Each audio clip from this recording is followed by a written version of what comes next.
Welcome to the Writer's Realm podcast, and thank you for joining us as we journey through writing together. We're your hosts, Babadato. Ollie Billiard. And Austin Matthews. And today we're going to be talking about the top 10 fantasy tropes. But first, let's talk about what we are working on ourselves. So, Bob, what are you working on currently? Yep, I am just about done with my fourth book in my Coil and Fang series, which is Hunter's Moon. I am wrapping up a big major battle in a small town. Werewolves are attacking this small western town. So that is being set up as we speak. I should be done with that probably tomorrow. And then I have maybe 3 or 4 chapters after that. And then I'll be done first draft. And then I'm going to have to read the whole thing and start moving things around. I'm already doing that in my head. Like when I shower, I go think, okay, you know what? Sorry, I have a kind of a cough thing. But yeah, one of my characters, I'm already in my head. I'm like, okay, I have to change them. Like they're going to stay because they're a main piece of the story, but I need to change them into something else that makes sense, that fits a little better. So, you know, that's already run through my head about the editing practice, but that's where I'm at. That's what I'm doing. Awesome. I feel like we have a self-editing episode coming up soon because it's going to be necessary. I think the last time I checked in, I had 3 chapters left in Heartbound before I was done the first draft.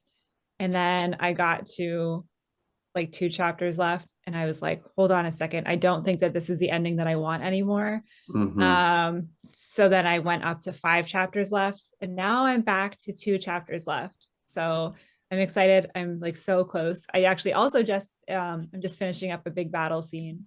And so I'm almost there. I'm really excited. And just to be clear, this is the book you started in November, right? Yeah.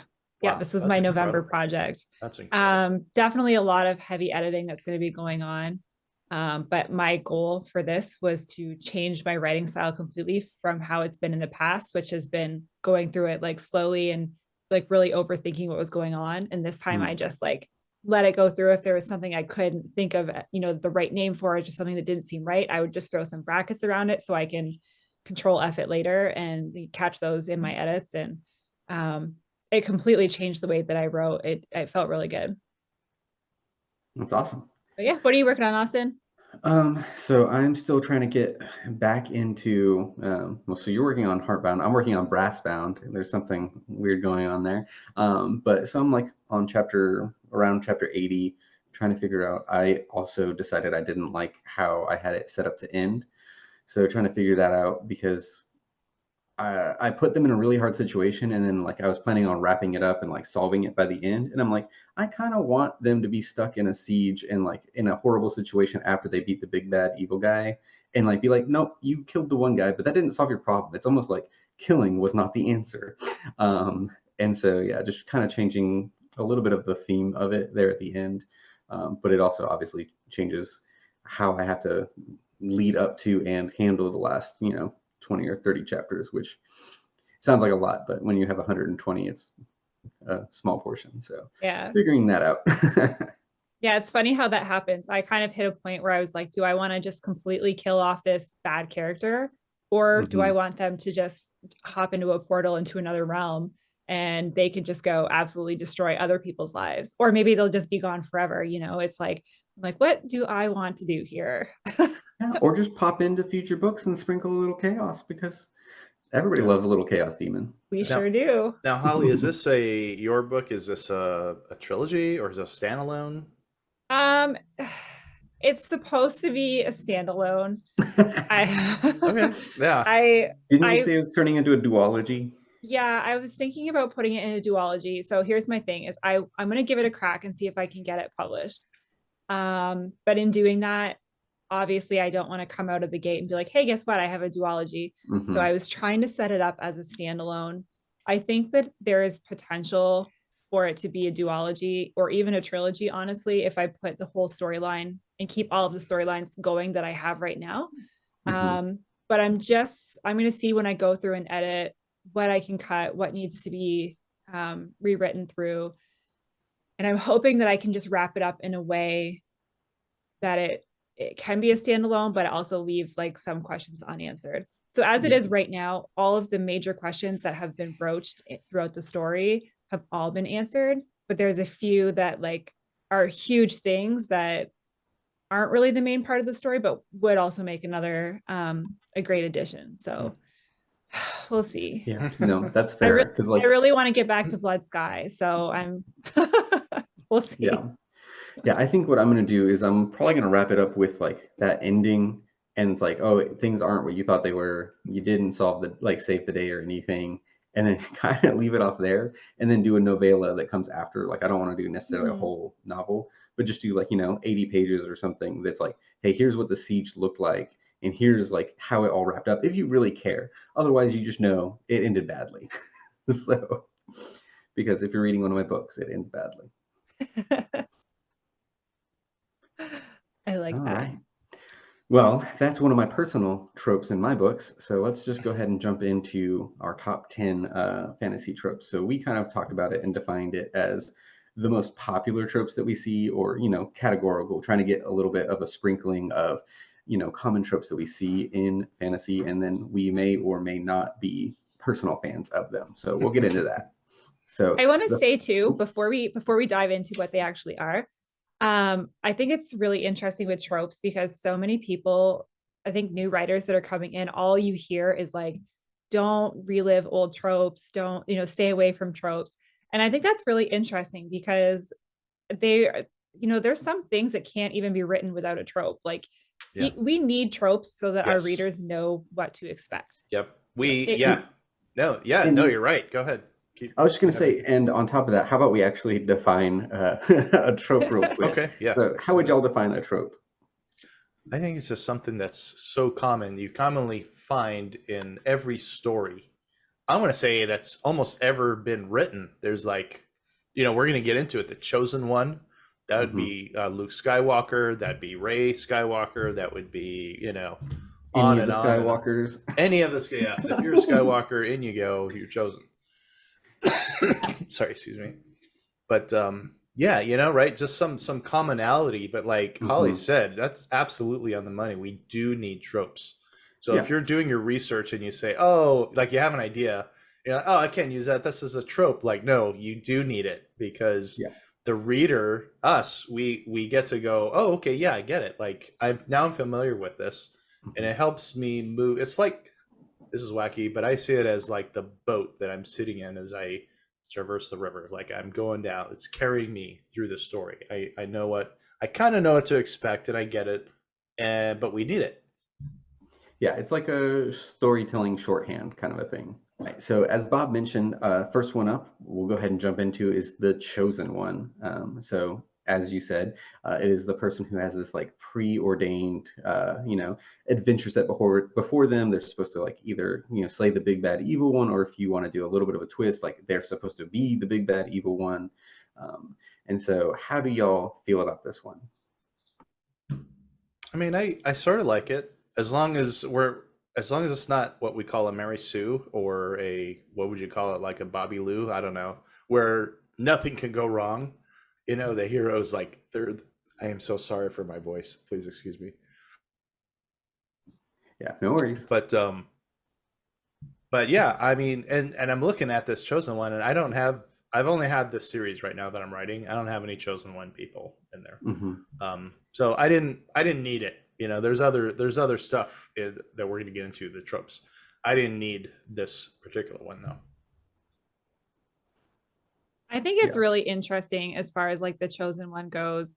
I think, again, it comes back to like, it's a trope that a lot of people use because, it just makes sense. Like whether it's, the long forgotten king or long forgotten prince, or, whatever that comes back to save the kingdom kind of thing. Like there's always that one person who everyone, that that's the person who's going to be winning in the end. But like Bob said, if it's just, you have to make sure that there's obstacles that they can't, that they can't or almost can't get through. I know we talked about it before, but one of my huge pet peeves is when like the person who is accomplishing all this, or the chosen one or whatever, is like the most powerful person. I read a few different series by this one author, and that's like the constant reoccurring pattern that I'm seeing in these books. And I'm seeing it a lot more in like the romantasy thing because, people Hmm. love that. They're like, oh, this is the most powerful person in the world, or the most powerful fairy, or the most powerful demon. And it's like, so then what's the point? Why, there's no challenge there. If they're the most powerful person, then, Yeah. okay, story's over. He's going to win no matter what. Right. Like, so I think it's a great, like, I love being able to use that, but you have Hmm. to make sure that you're changing it a little bit.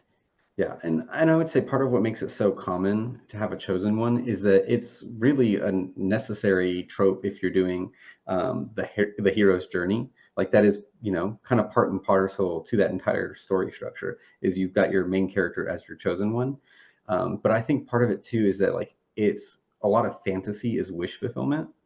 And so we also tend to have our chosen ones be like a reader insert where they can see themselves in it.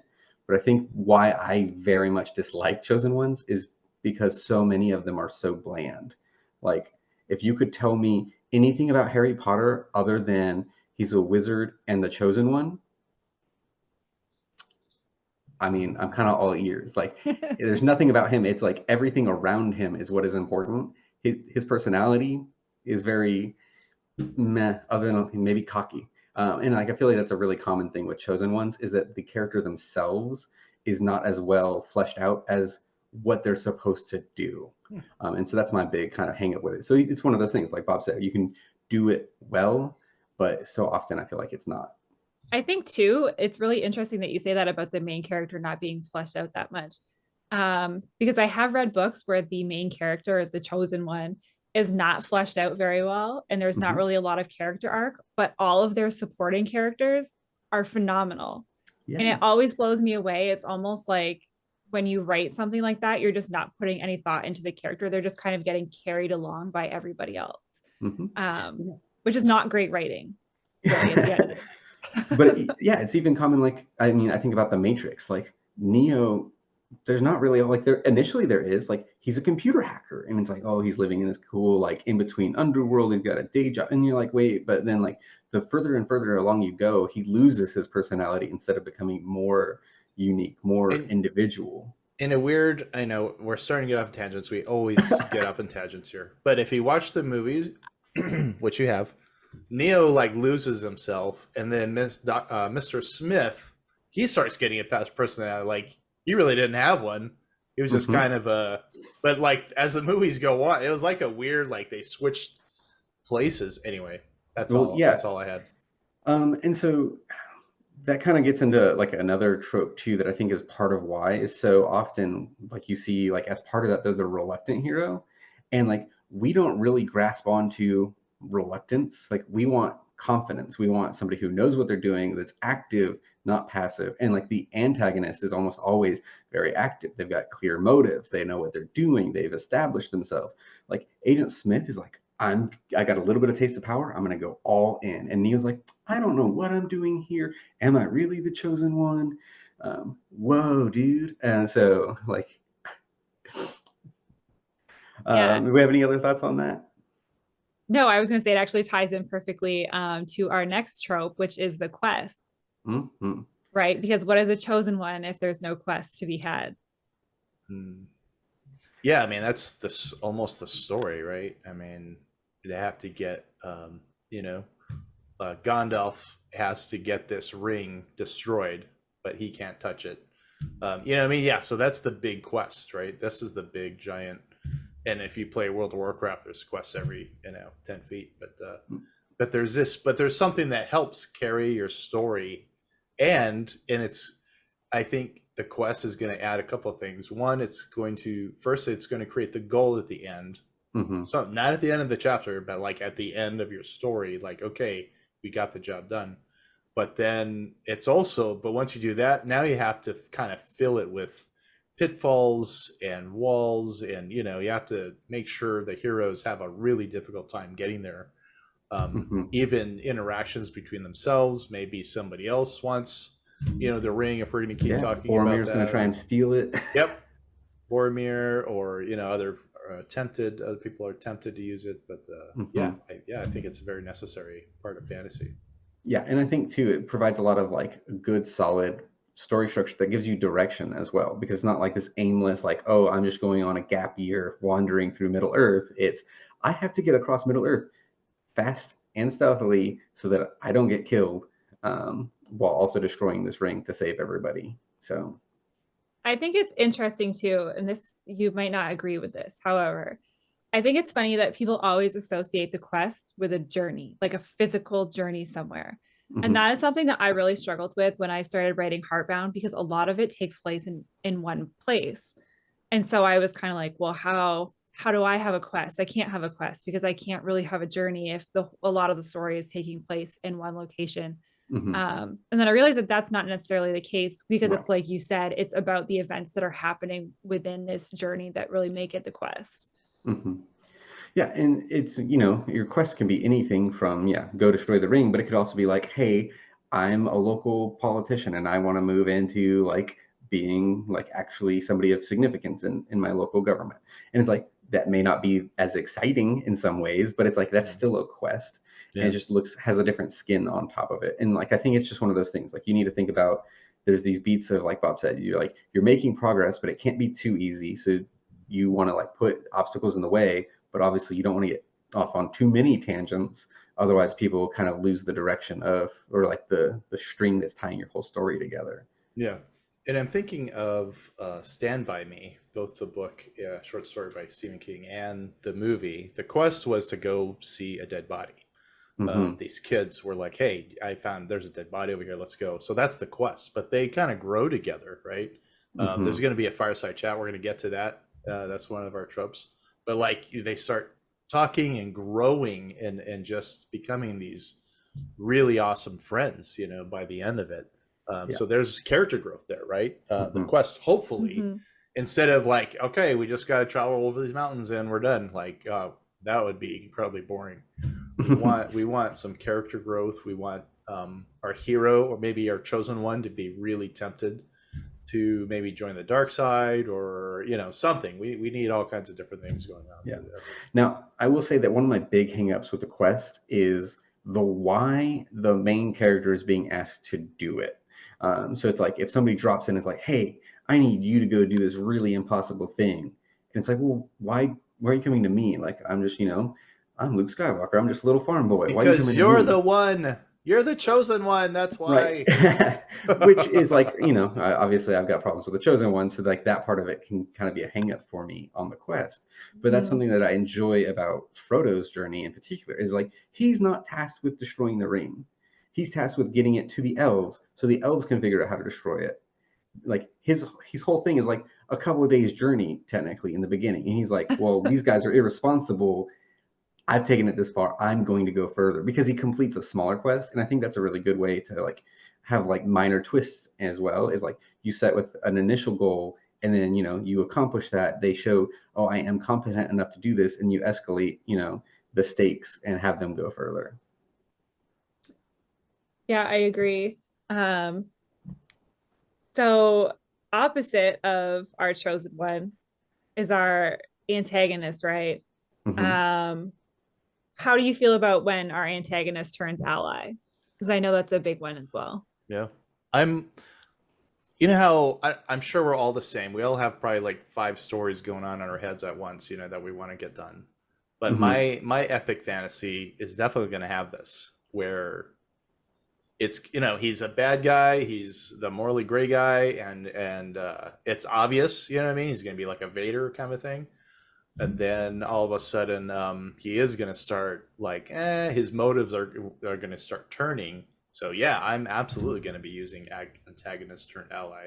I think it's a fun twist. I think a lot of times people are kind of excited about that, when especially in some of these books. I know, actually, I have a huge spoiler alert, so I guess maybe I shouldn't talk about it, but my daughter read this book. What is it called? Iron Fire, Fire Iron, Iron Fire. I don't know, something like that. It's very, very popular right now. But she said, she told me what the twist was, because I'm never going to read it. It's just not me. That's all. I mean, That's I'm fair. sure it's fantastic, but it's just not I'm not going to pick it up. But she told me what it was, and she said, I love that when this happened. Not Antagonist Turned Ally, but It might be the opposite. But anyway, Was it Oh, a dragon book by any chance? Did it involve Iron dragons? Flame? Iron Yes, Flame? yes, it's Iron Okay, Flame. okay, I know okay. exactly what I knew as soon as you said that. I Yeah. was like, I know Yeah. exactly Yeah. what the twist is. And everyone was, she said everyone's freaking out like they hated it, but she's like, oh my God, I love this. This was so awesome. if we're talking about the revert, like that's my favorite. So like I'm not a big fan of Antagonist Turned Ally because like it's done well sometimes. Like Zuko in Avatar is a great example of it.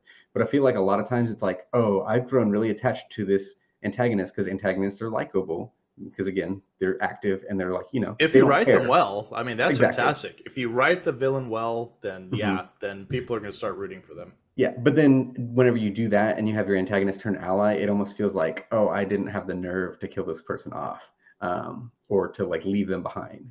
So it feels like less like it serves the story and more like it is like fan service sometimes, a lot of times. But the reverse, when you can take an ally and turn them into an enemy, like that just makes me so happy. And because you can do it for a So number of happy. reasons. Well, yeah, Yeah. it does. Especially if it's like a morally gray thing where it's like, hey, I know you're right, like what you're doing is right, but the way you're going about it, I disagree with. So it's like they're not evil, they're not turning evil. They're just like, hey, I disagree with you on this point. And so like they do start working against each other. Like I find that so complicated and fascinating. Whereas like having somebody have a redemption arc, I feel like is not nearly as interesting as a corruption arc. Now, So oh, go ahead. I was just gonna say, so you think that like an antagonist turned ally and is more of like a morally gray character. So you think that those are one and the same? Is that so? I feel like they're different because I feel like a morally gray character is someone who does things, but they're doing it for the right reasons. Where for me, I would feel like an antagonist turned ally is someone who's done a lot of bad stuff and then something happens. And then when that thing happens, then they're like, oh, oops. Yes. There's a lot of different ones, but I feel like a lot of times it's not an earned antagonist turned ally. There's not enough of an arc to make me be like, oh yeah, this person actually, everything they've been working up to for this point has completely changed. And part of that too is that we don't see as much of the antagonist usually, so we don't get to see them actually going through these changes. Whereas like the ally, we get to see a lot more of them and be like, oh, they kind of stepped across the line there. Like they're doing all these other things, and you're like, I can see the tension building between them and the main character. And so when it snaps, I just am like, yeah, it's so satisfying. It's like having that release of tension, even if it's like something you on the surface don't like. Yeah. Like Cersei with her dragons. No, not Cersei. I was like, Cersei. Not Cersei. No. Cersei. Daenerys. Daenerys and her dragons. Yeah, that's who it was. That's kind of. I feel bad, but I like stopped watching it. I think after season 6. Yeah, most of us did. So, well, I'm told I am very lucky for not having seen the last 2 seasons. So. I just watched the highlights on YouTube. Yeah, I'm sorry. That's fair. Antagonist turned ally and reverse. devastating. Yeah. So if this is. Yeah, so I like that though. If you're writing, which I love writing villains. When I think of a story, I'm thinking immediately. I don't think of the hero. I think of the villain. Who's going to be behind all this? I have a lot more fun. I do a lot more hand wringing, and twirling of my mustache, creating villains, antagonists. So I'm gonna go ahead and skip one because I've got something on it, and so like I do that for both like my antagonist and my protagonist. I get a little bit, I do morally gray on all sides. And so like I do epic fantasy, so it's multiple point of views. So I'm a huge fan of, anti-hero morally gray characters because they're all like doing terrible things, but they can justify it in their own minds. And so it's like you get the one person's point of view and you're like, oh yeah, they're the anti-hero. They're doing the right thing the wrong way.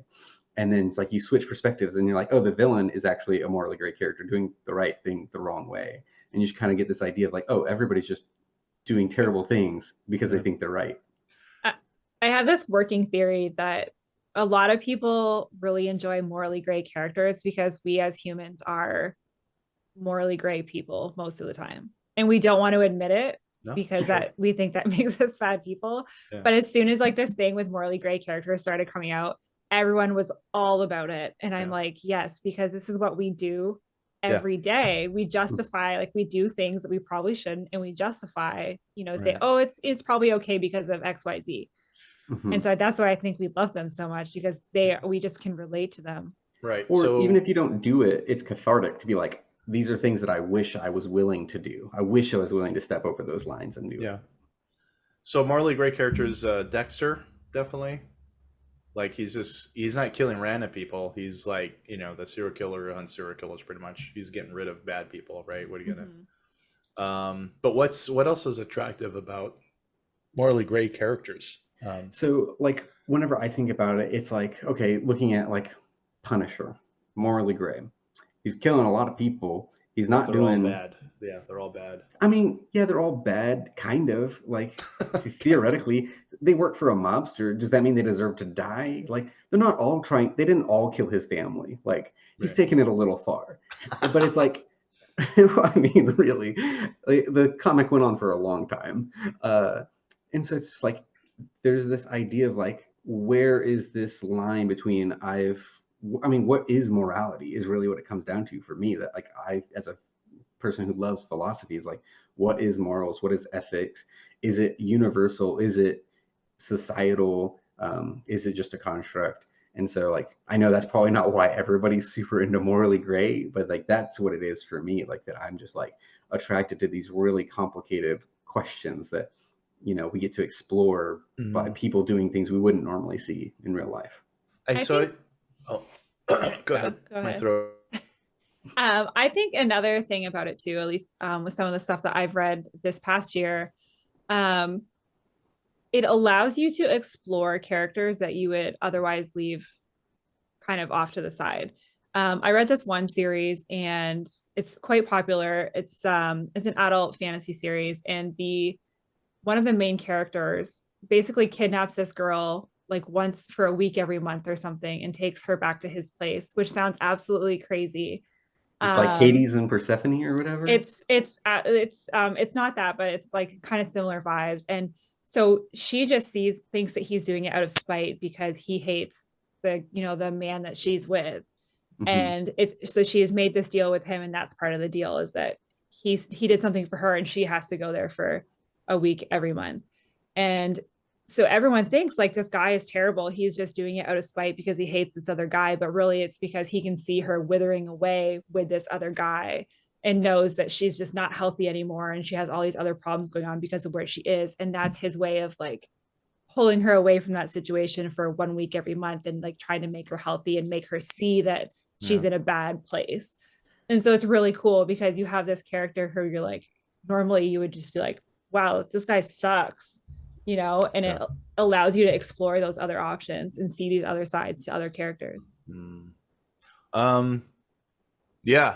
I was going to say, I definitely do have a morally gray character in Fang, who's the vampire, the assassin vampire. I mean, she's been trained to kill. She's been doing it for years and years.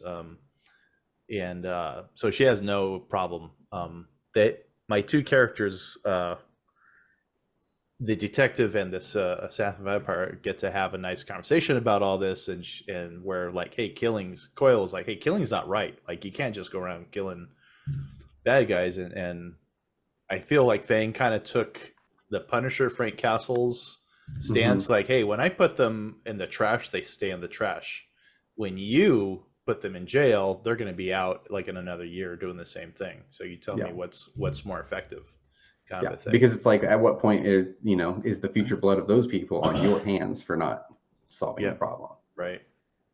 Yeah. I love that that's a female character as well. I feel like a lot of the morally gray characters are male.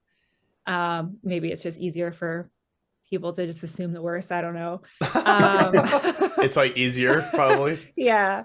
But the same thing, I love that it's a female character. And it's the same thing for me with Heartbound. Lyria is the morally gray one. And that's not how I had planned the book originally. And it just how it worked out is that she's like completely morally gray. And it works really, really well. And it's just nice to see that change. Nice.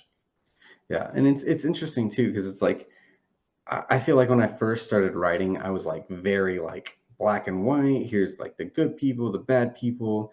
And I'm like, I don't know. Like at some point I was like, well, that's kind of boring for me. Like, I don't care about what's going on. Like, there's no complicated decision for morally superior, which, I mean, even the idea of somebody being morally superior is like a negative thing. It's like, oh, look at you. You're all looking down on everybody because you're, up on your high horse. So yeah, I think there's a lot of more nuance in a story that can come out of being morally gray, and just where that line is. But also the villains of my universe are essentially angels, so that's a whole thing too. So, but yeah. So then let's go ahead and move on to, speaking of Frank Castle, tragic backstories. I mean, I feel like you have to have a tragic backstory if for any character. I know we talked about this, but who's going on a quest that doesn't have, like, if your life is perfect on one hand, you're not going anywhere, right? Yeah, why would you leave, right? If you've got a great, like, let's say Luke Skywalker, and Luke is actually interested in farming. He's like, no, I want to do this. Actually, I want to do this the rest of my life, And then Yeah, but like, he could care less about droids or whatever. Princess Leia shows up. He's like, yeah, just erase that. Anyway, I'm going to go back to farming. to be fair, before his tragic backstory, he still planned on leaving Tatooine. He was planning on joining the Empire. Yeah, he wanted to fight. Yeah. So he was planning on going on a quest, yes, even without a tragic backstory. That's true. And I will say, so my first novel that I published, the main character doesn't have a tragic backstory. His parents are, he's a farm boy. Like, I went, super tropey. He's a farm boy, but like, he doesn't want to be part of that. So he, joins the military, and like, he gets corrupted by a lust for power. And it's kind of an antagonist's hero's journey of like him being corrupted by that. But he's got like a perfectly happy story. And so book 2 is like his family's reaction to him becoming like the major villain. And it's like, oh, what did we do wrong? And it's like, nothing. He had a totally happy, normal childhood. He just decided that his desire to be remembered was more important than anything else. So okay, that's good. There's nothing wrong with a tragic backstory, but like, it's kind of nice to be like, oh yeah, what happened to you? Like, I think there's like a meme of like all the heroes in a tavern talking about like, oh, what happened to your parents? And it's like, well, my parents are actually like fine. They retired. Like, they go on vacations all the time. But like, I'm not reading about the parents. It's fine. Right. The parents can be boring. Right. Yeah, in every Disney movie, right? It's either mom or dad. There's never. I can't think of a Disney movie where the princess or the hero has like both of their parents that are gone, or one of them's not there. So, but yeah, just get creative with it, I guess, and make a reason. Don't just like kill everyone in the family just because, well, I have to have a tragic backstory. Like, what does it do to that person, right? What is it's kind of like fridging the girlfriend. Like, you don't just get to kill off a love interest in order to give a motivation to your hero. Like, they need to serve more than the impetus for your story. So like, I need that. Who is knocking person on the door, Austin? Oh, sorry. Yeah. Okay. 2 seconds. No.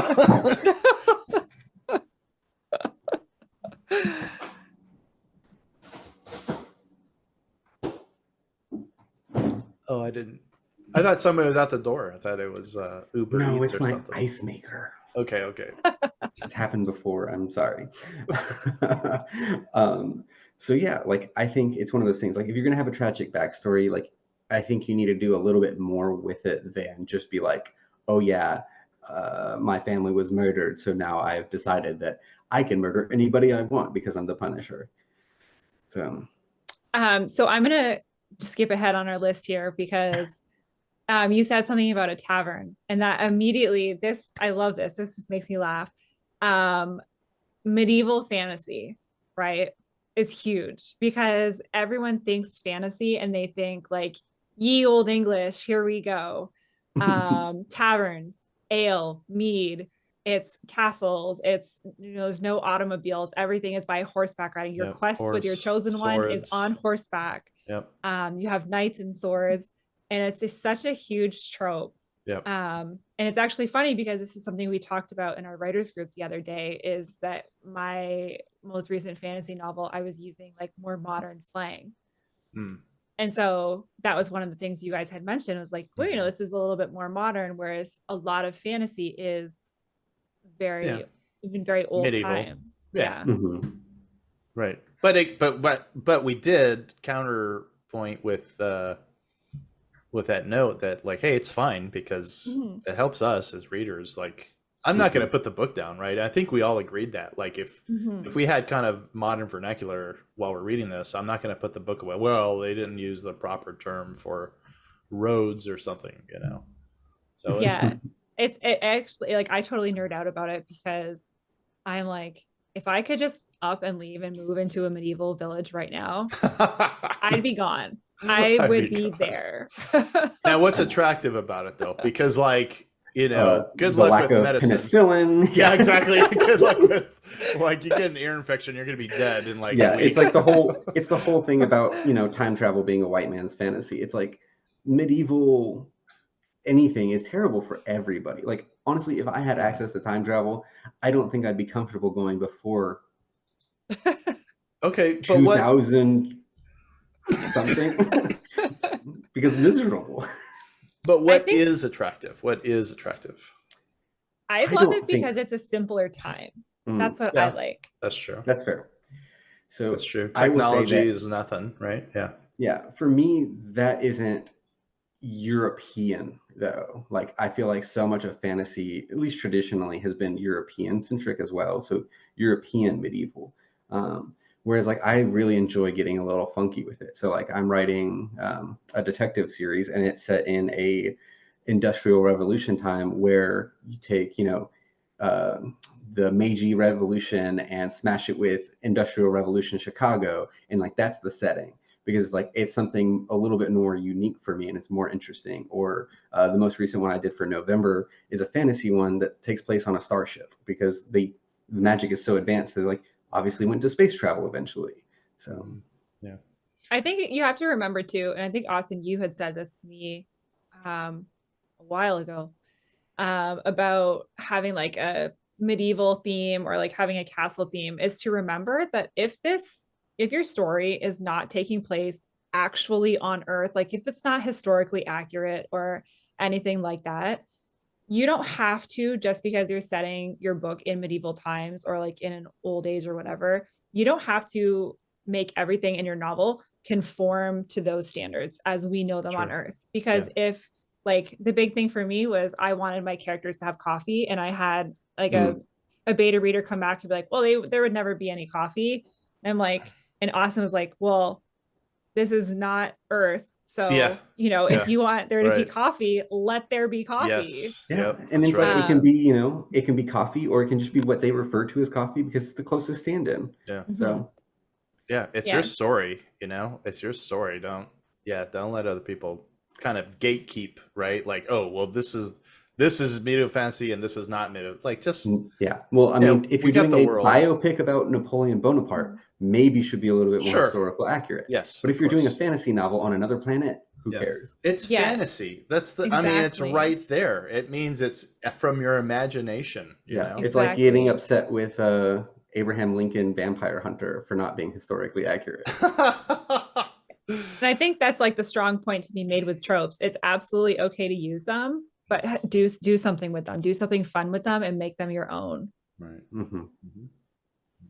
But I will say about the whole medieval European fantasy, there's a lot of really cool settings in history. Like, if you're going to draw from a historical era, like, unless you just, for whatever reason, are already a medieval expert, you're going to have to do a lot of research. So, like, just do a little cursory research into like some other things, because there's a lot of really cool things to draw influence from. So here's a thought too. Do you think that people prefer with fantasy to go back to the medieval times because it takes longer to do quests? That's funny. Yeah, instead of flying there, right? Instead of being on a jet an hour and a half later. That's funny. Just dropping the ring in from the helicopter. I'm just saying, the Eagles were there. The eagle has landed. But I mean, like, that's the thing, is it's like there's so many things that it's like it's just part of what we kind of in our world. It's like whenever we think of magic existing in our world, it's related to these old folklore, the tales that we have, the legends. That's when they set are set. And so it's like we just say, oh, King Arthur and before, that's when magic actually existed. Merlin was there. And so because of that, I feel like we associate that time period with magic. Yeah, it just makes sense. It just feels right. The wizard with a staff, you know what I mean? Like I know my favorite wizard is Morpheus because yeah. Let's be real. Yep, there's Morpheus. There's I was gonna say Harry Dresden. He's Urban also fantasy, right. you know, yeah. So it's So I mean, we could change it to urban fantasy, whatever you like. But we all agree fantasy usually it's going to be medieval setting. Yeah, but we also did talk about Star Wars, which is fantasy in space. Yes, it is. Yep, that's true. I'm actually reading in the middle of a series right now that is an urban fantasy, and the world building in it is amazing. Like it's phenomenal. I think that's what it comes down to is no matter what setting you do good world building. Yeah. Oh yeah, absolutely. Yeah, it's really fun, and it's like it's not something that I ever would have imagined that I would read. Because again, I like the medieval style, but this one is really cool. Like you've got, characters and demons and they're out there taking selfies. And it's like and going to the dance bars or the clubs, and it's like it's really refreshing. It's really cool. Oh, yeah, that's good. Oh man, that just reminded me thinking about that. I'm a huge fan. My favorite superhero movie, well, my third favorite superhero movie is Constantine. Oh yeah, and it's good. Just like and it's like it's these fantasy supernatural elements just tossed in our modern world, and I feel like it does it so seamlessly. And plus, it's got the lead singer of like my favorite grunge band as a demon, which is just fantastic. So that's funny. Gosh. Well, speaking of medieval kingdoms and medieval times, let's talk about another trope, which is kingdoms at war, or politics amongst kingdoms. Yeah, and at first, in my head, all of this epic fantasy stuff is in my head. There's a few sentences down on actual paper, but I actually wanted us at first because I'm not interested in politics. I stay away from what we call Facebook or whatever. Like I am absolutely not interested in any of this. However, there is. It makes for me it enriches the story if your character is sent out by a king, like, hey, we need this piece. If we're gonna, hey, this invading army's coming, we need this magic unicorn horn. You need to go find it, And so, but while he's out there, now the king, now you could that would be the end of the king. You never see him again. But it's more intriguing to have like actual politics going on behind the scenes. And like, yeah, we're sending him out, but we know it's going to be a suicide mission kind of thing. So, hopefully we're going to send another team out to follow him. You know what I mean? Like you can add all kinds of different things. And I feel like it enriches the story. So I am all for kingdoms at war and politics. Yeah, it can definitely add stakes. I'm not personally like super into like the intrigue of it, but like it definitely can add a lot of stakes to your point. So it's a useful thing to have politics in it, especially if you're doing like a big quest. It's like if you're having to do something to save the world, it's hard to imagine that politics are not involved. Like, I mean, we've talked about Lord of the Rings. It's like, yeah, it's Frodo's quest, but like think about all the different kingdoms that like this king is like trying to help them. This king's trying to stop them because it's like, oh no, I can't admit that I was wrong about something. And it's just like everybody's got their own weird motives of why they're doing what they're doing because they're people. And so it's hard to imagine that, the heads of state aren't, equally as foolish as all of us. So I know we actually knocked this off our list, but now I'm going to pull it back on our list because it kind of ties into what we're talking about. And it's actually a question that I have. So when you have, for example, like an all powerful, antagonist or an all powerful witch or wizard, right? And they're hell bent on destroying everything, right? They have all the magic and they're going to destroy everything. And you have like your chosen one and like this one kingdom is going to war with that one person, right? So it's not like kingdoms against kingdoms. It's just one kingdom against this one wizard. Okay. How do you deal with all of the other parts of your world? Because even if you've never addressed it, obviously, most likely in other parts of the world, there's other continents, there's other kingdoms. Why are they, if this wizard or witch or whatever is going to destroy this entire world, what are all these other kingdoms doing? And why are they just like, no, they got it. They'll take care of it, right? Yeah. Sure. And that's something think, that I struggle with. So I'm just curious how you guys would Mm. address something like that. yeah, I think there's two really fun ways to do it. I mean, you kind of do the antagonist turned ally, where it's like, hey, like, I know we've been murdering each other, we've had a blood feud for centuries, but like, okay, you know, we're going to come together, we're going to make this happen. Is one easy way to do that. The way I did it in one of my books was, hey, we think they've probably got it. So what we're going to do is we're going to handicap them a little bit so that they're really weak when they do win, and then we can destroy them. Yep. And so it's like, that was a it's very this common like thing. side character of like, okay, these other nations are going to circle in, close in, so that right at the right moment they can, you know, spring the Okay. trap. Yeah, like Austin said, yeah, the enemy of your enemy is my friend, right? Like that's like, yeah, we're gonna have to team up in order to take this guy out. Awesome. Or, yeah, that or yeah, I can't really think. There's probably other ones we're not thinking of, but those are the two major ones. Yeah, where maybe they could promise, maybe the smaller country can promise, yeah, we'll do that, but then within this intrigue, they're like, hey, wait a second, like Austin was saying, wait a second, like that's the top kingdom. If they're going to get wasted, and then we can invade when they're so weak. I mean, that was a very common, like, real thing in throughout our histories. They would just, that's exactly what they would do. They would just kind of wait till, you know, somebody else was weaker, and then you just take over, like, okay, well, sorry, we're your new kingdom, kind of thing. Yeah, or even make a deal with the bad guy and be like, hey, like, we'll let you take over this. You can have this part of the planet.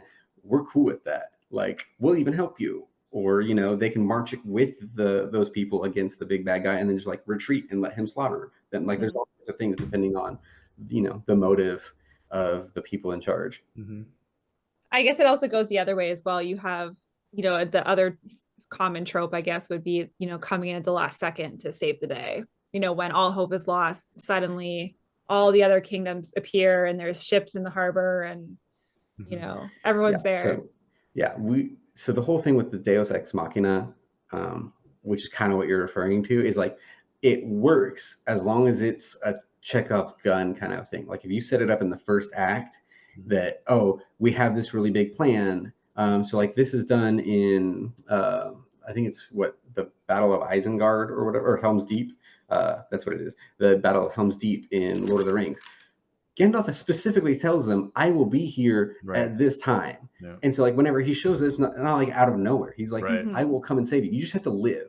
So like that's why that's so tense. Is like, are they going to live long enough? It's not can we win once Gandalf shows up. Yeah. So that's I think it's there. You don't have to. We have lots of fantasy books that don't have anything. You hardly ever see any kingdoms or politics, so that's fine. But but we all can agree it's going to add some more either wrenches in the problems, because we just talked about the quest, right? And how they're going to get so far. But if you have another kingdom in there, like, oh yeah, you can't come through our land. Sorry, you're going to have to go around. Well, there you go. Yeah, we're going to randomly search you. Hey, what's this magical item that you've got? I'm sorry, that's getting taken in as customs. So sorry about you. Yeah, exactly. Your MacGuffin is mine. Exactly. Yeah. All right. Well, speaking of which, that brings us to ancient, powerful magic objects. So, otherwise, often MacGuffins. Yeah, I use them pretty often. I discovered most of my books they're kind of based on Mission Impossible / Sherlock Holmes. That's what I tell people when I'm trying to sell them one of my books. Like, because I like that action. I like that there's usually always something to have. Like something is missing. It could be a cache of information, or in this case, in Hunter's Moon, it is a gemstone called the Eye of Eternity. So whoever has that Eye of Eternity gets to use it. If they know how, they get to use it to kind of time travel. So that could be in the hands of someone, you know, like an evil guy. Well, that's going to be horrendous. You know, they can cause massive destruction and chaos. So I use that. I use those ancient, powerful magic objects often. Yeah, one of my whole magic systems is based off of creating, you know, powerful magic objects, and eventually all powerful magic objects become ancient. So it's just a matter of time. I haven't used any in Heartbound, actually, which is really surprising now that I think about it. It probably would have cleared up a lot of problems for me. There's always draft 2. Here it comes. Yeah, the second Yeah. draft is. But I did for the Blood Sky trilogy. I have a few of them throughout. Like each book has a different magical object, and that's kind of all ties in with part of the quest and stuff. But yeah, I like them.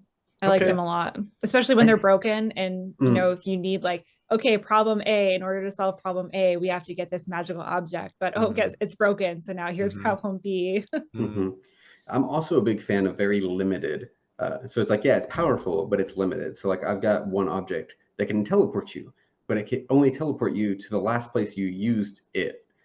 And so it's like, okay, like you get into these things of like, okay, like I can break into this place and then I have like an emergency exit. But then next time I use it, I get back into that place I escaped from. So I have to be very careful about like when and where I use it. And so like it gives a whole like almost like a heist movie where it's like, I've got these different tools and, you know, we wouldn't have them in our normal world, but how can I use them to get a job done?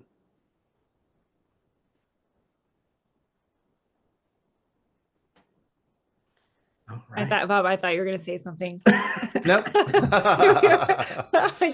Just nodding. Sorry. I'm just all right. Well, then that brings us to magical schools. How do we feel about those? Personally, I'm not a fan. I get it. They're very, very popular because there's a lot of like fairy schools or vampire schools. I mean, it goes on and on. Pick your topic. Assassin school. I thought about that briefly, assassin school, but I was like, a bunch of kids. Like, I don't. It's funny. I'm thinking of a bunch of anime. There's an anime called Assassin Classroom or whatever. Oh man, it's high intensity.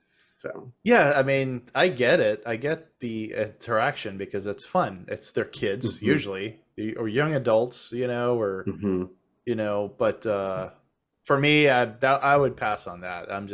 That's just not. I am reading the Harry Potter series, so it's not like I'm against it where I won't read it, but I'm just not interested in creating that. I am so interested to have all your reactions to that. So we'll have to get into to that. But like, I think one of my things is like, because it is such a popular like subgenre, that there's some really good twists on it. So again, I'm gonna out myself now, I will as say, a very big anime person, but Madoka Magica, if you haven't seen it, is so fantastic. I have not seen that. I will say Ender's Game was pretty much all a school. It wasn't a magic school, and it's a sci-fi. But he was definitely in a classroom, and they're learning stuff, and you know, it's more tactical and strategies and stuff like that. So no magic, but I thought that was extremely well done. I think a lot of it got popular too because like the young adult series really the young adult like genre really just blew up. And so I think a lot of people were like, well, young adults are in school, so let's write about schools.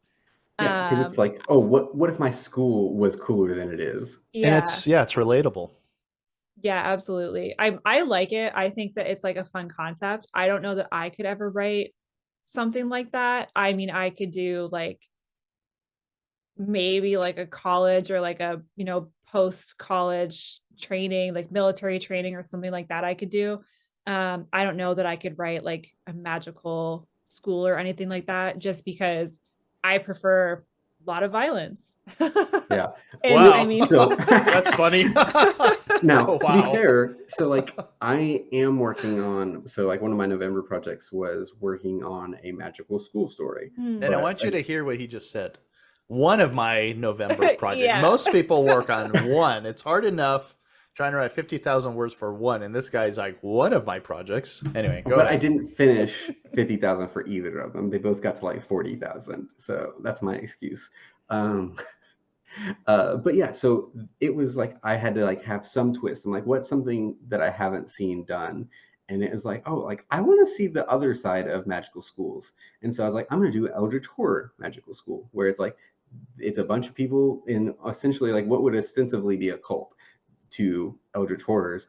But then I was like, I want to take all the problems that I see in this subgenre and be like, you know what? They are going to learn math and practical skills because whenever they get out, they're going to be able to get a real job and exist in the real world.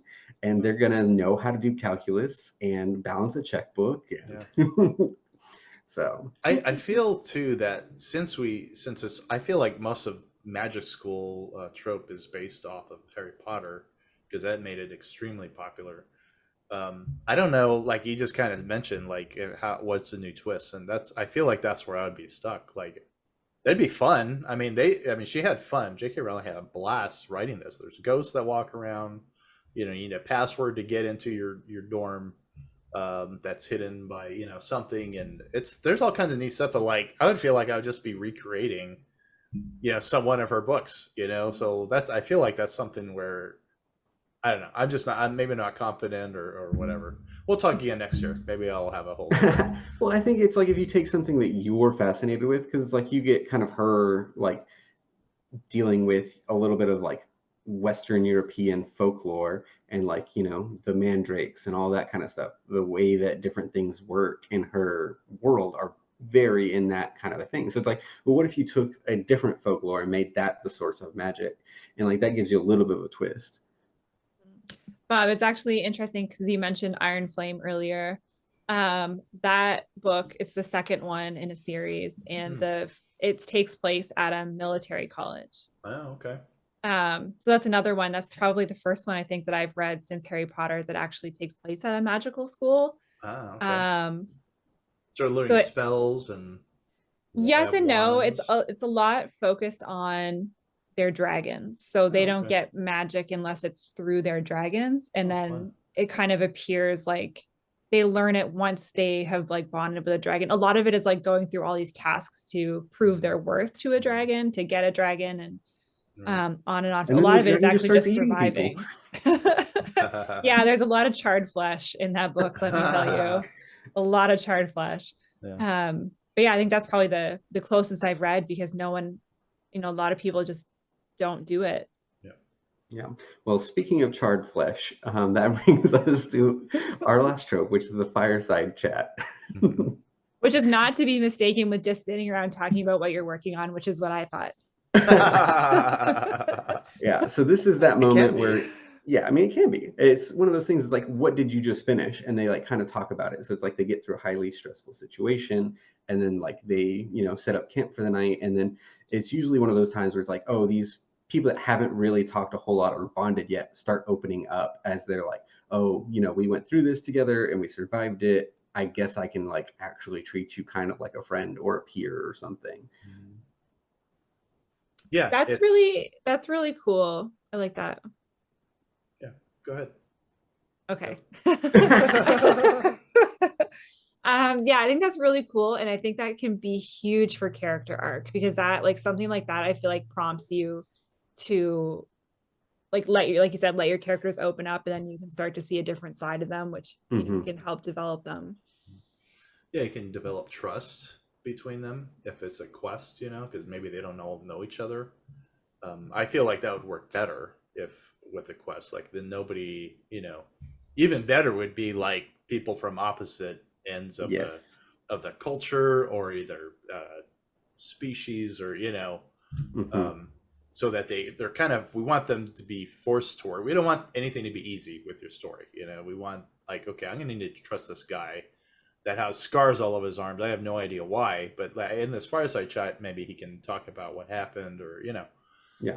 And so it can even be like protagonist and antagonist together, like for whatever situation you put them together, and then they get to have like an actual conversation about like, oh, what's going on. Like one of my favorite examples of this is from, I've got to bring it up, another anime, but it's basically these people are all competing in a competition, and whoever wins gets a wish. And so it's these great heroes from, history. So it's Alexander the Great, and Gilgamesh and King Arthur are all sitting around a campfire talking and drinking, and they're like, one of the three of us is going to win this competition. Let's not fight about it. Let's just sit down, have a conversation, and decide who deserves it the most. And like they're talking about what it means to be a king. And so it's like in the middle of this giant war and competition, they're just like, hey, let's talk about the, you know, ethics and morality of what it means to be a king. And I just love it. And it's my favorite scenes to write.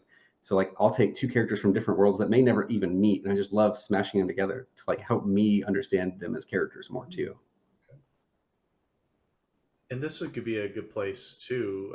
Enemies forced together in peace. This Mhm. could be a place where your antagonist can kind of start learning maybe the other side. Like he's got his motives. The antagonist has his motives. I need to get, I don't know, this, you know, magic unicorn horn. Maybe, but we don't know why. Maybe it's for even better reason or worse reason. But this is an opportunity where your protagonist and antagonist can kind of, you know, they're not attacking each other and they can kind of talk, and maybe they can kind of see each other's sides and work together to solve this problem. It can be a great, oh, you don't understand moment. Yep. So I think it's a good one. I had already planned this. I didn't even know it was called a Fireside Chat, honestly. But in my head, epic fantasy, I was thinking about how my hero and villain were going to get together and just start to talk and maybe develop a relationship somewhere. But well, hello, epic fantasy. This is what we do.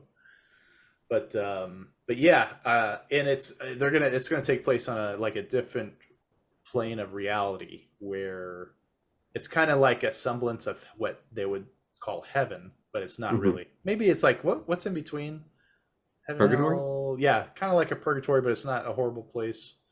But, well, my purgatory is a horrible place in my books. Y'all just got to see purgatory in my place, so. And it was probably better described as hell, but you know, what can you do? I feel bad because anytime you guys make me laugh, I start coughing. Like, I have to mute myself. Well, then I have to feel bad about making you laugh. Yeah, so. Yeah. No, don't do that. But anyway, yeah. So I like Fireside Chat. Yeah, they're the best. All right. Well, I think that brings us to the fun segment at the end of Don't Do This. So what are your Don't Do Thises for the week of tropes? I'm going to go first. Okay. So I can cough later.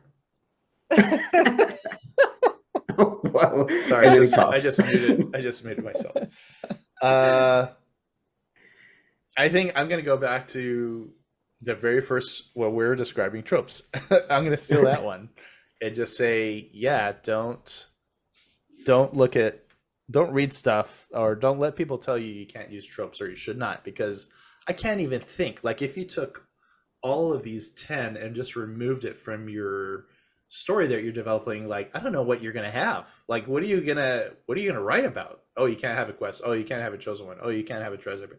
Like, goodness gracious. Now, I get that you're not going to have every single one of these. That's fine. Of course not. I'm not going to have a magic school, so you don't have to put all of these, but I'm sorry, you definitely need tropes so whatever you're getting into, fantasy, science fiction, sci-fi, opera, military, science fiction, detective stories, like, go find what the tropes are. Write the list and just pick what you like out of that, because readers expect it. And we almost want to see it. Like, I don't need to see a brand new twist, I mean, some of this stuff, yes, you can twist anything around here. I'm just saying, don't reinvent the wheel, because it's absolutely not necessary. Okay, I'm going to say the opposite. I'm going to say, don't just do the straight up trope. Like, if you can do it like, do things your own way. Like, that is the whole point of you being an author, is your voice. Is, okay, have a chosen one, but it needs to be your chosen one. Have a quest, but it needs to be your quest. Like, all these things can be written well. We didn't choose any of the ones that are just like almost impossible to do well. You can do any of these well, but you have to do it well, and you have to do it unique to the way that you are as a writer. So, just put your own stamp on it, and then we'll put our stamp of approval on that stamp. I'm going to go over those both, I guess, in a way.